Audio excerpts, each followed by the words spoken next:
Sa gitna ng performance ni tanghala ng kampiyon grand finalist Yula Bautista sa TikTok Lock, bigla siyang tumumba at nawala ng malay.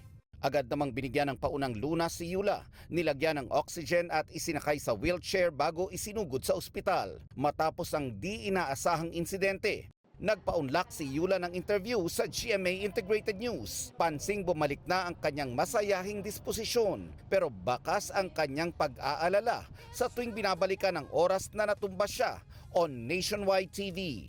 Ang naramdaman ko po is namanhid yung lower body up to my arms and then hanggang sa umakyat po siya sa face ko. So, doon po ako nag-worry sa sarili ko na wala na ako masyadong naririnig.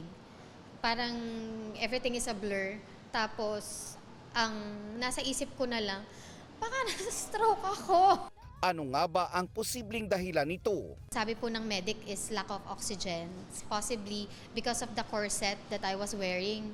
Kasi I was wearing it for 5 hours, more than 5 hours na. Kung gusto ko, kung ano po yung magiging appearance ko sa TV, pinapractice ko na po siya beforehand. Stage rehearsal pa lang po, naka 6 inches heels na ako, naka corset na ako na dress. Even po yung one-on-one rehearsal with the coach, naka corset pa din po ako. Nagpa-check up na rin siya para siguraduhing maayos ang kanyang lagay. So nagpa-ECG po ako, nagpa-X-ray, and everything, all the tests po pinarun sa akin. And tomorrow, I have a consultation din po with psychiatrist. So just to make sure na everything is cleared. Umabot si Yula sa 7th round ng kompetisyon.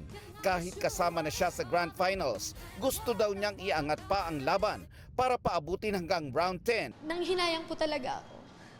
Kasi minsan ka lang mabigyan ng chance na maging undefeated. And of course, I take all the responsibility po na nangyari po sa akin. Kasi inabuso ko din po talaga yung katawan ko.